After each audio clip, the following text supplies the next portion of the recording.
Shalom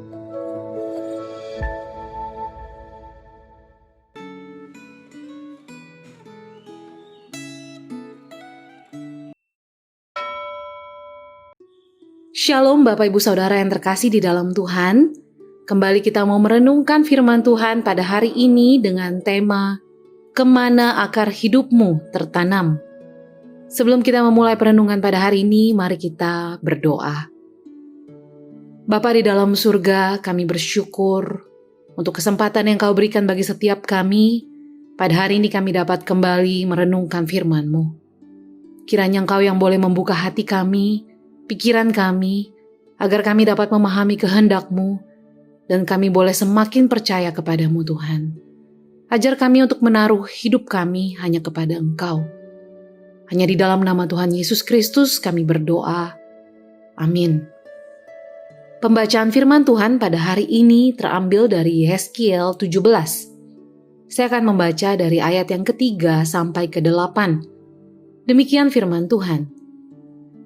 Beginilah firman Tuhan Allah, seekor burung raja wali yang besar dengan sayapnya yang besar dan panjang, penuh dengan bulu yang berwarna-warna datang ke gunung Libanon, dan ia mengambil puncak pohon aras.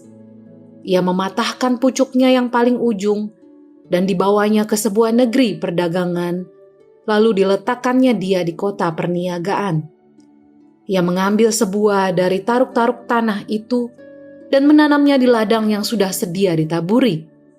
Ia menempatkannya dekat air yang berlimpah-limpah seperti pohon gandarusa, sehingga ia tumbuh dan menjadi pohon anggur yang rimbun, yang tumbuhnya rendah, dan cabang-cabangnya melengkung menuju burung itu dan akar-akarnya tetap di bawahnya.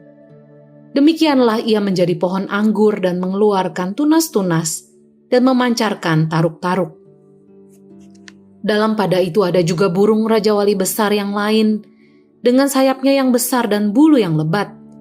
Dan sungguh, pohon anggur ini mengarahkan akar-akarnya ke burung itu dan cabang-cabangnya dijulurkannya kepadanya, supaya burung itu mengairi dia lebih baik dari bedeng di mana ia ditanam.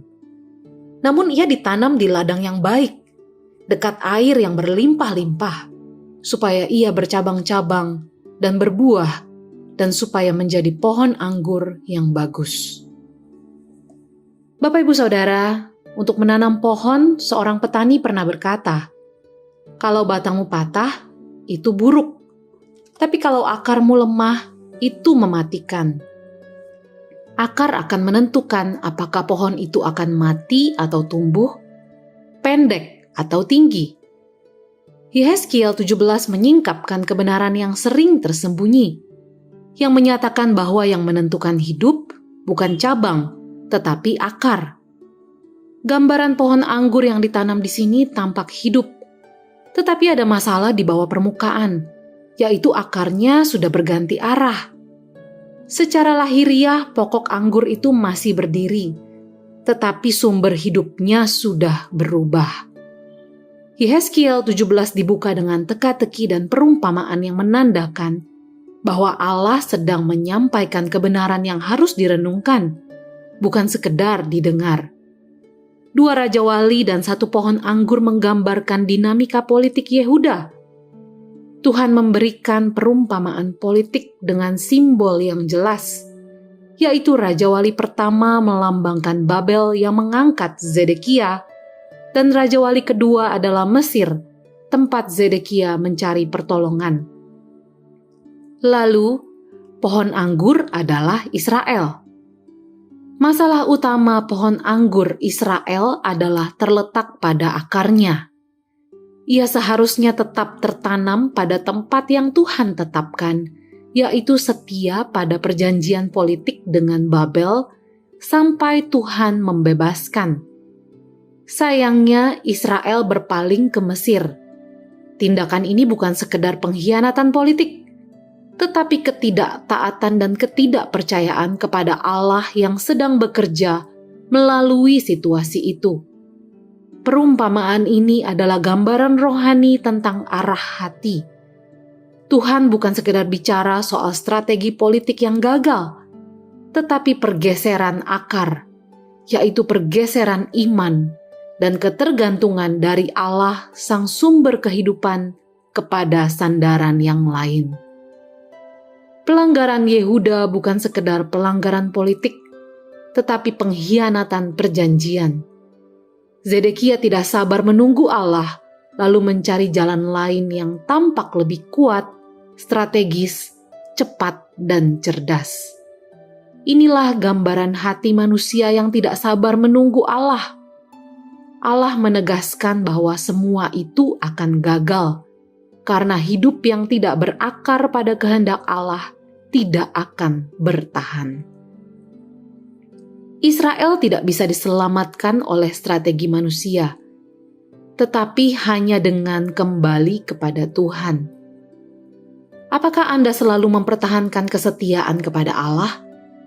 Godaan dosa muncul saat Anda tidak puas terhadap ketetapan Allah. Bila Anda ingin membangun kontrol, kepastian, dan keamanan berdasarkan apa yang bisa Anda lihat, seperti uang, koneksi, kekuatan politis, dan sebagainya, Anda akan memindahkan akar hidup Anda dari Tuhan kepada hal lain. Bapak, Ibu, Saudara, kemana akar hidup Anda tertanam? Apakah Anda merambat pada dunia untuk mencari kekuatan, atau Anda berakar pada firman-Nya, kehendak-Nya, dan kasih-Nya? Mari kita berdoa. Tuhan, kami bersyukur karena Engkau mengingatkan kami bahwa hanya Engkaulah sumber kehidupan sejati. Ampuni kami jika selama ini hati kami lebih mengandalkan kekuatan kami sendiri atau hal-hal duniawi daripada berharap kepadamu. Tanamkanlah hidup kami semakin dalam di dalam kasih dan kebenaran-Mu, Tuhan. Biarlah akar iman kami bertumbuh kuat di dalam Yesus Kristus, sehingga kami tetap teguh ketika menghadapi cobaan dan menghasilkan buah yang memuliakan nama-Mu. Tolong kami untuk terus percaya kepada pemeliharaan-Mu dan hidup sesuai dengan kehendak-Mu setiap hari. Hanya di dalam nama Tuhan Yesus Kristus kami berdoa.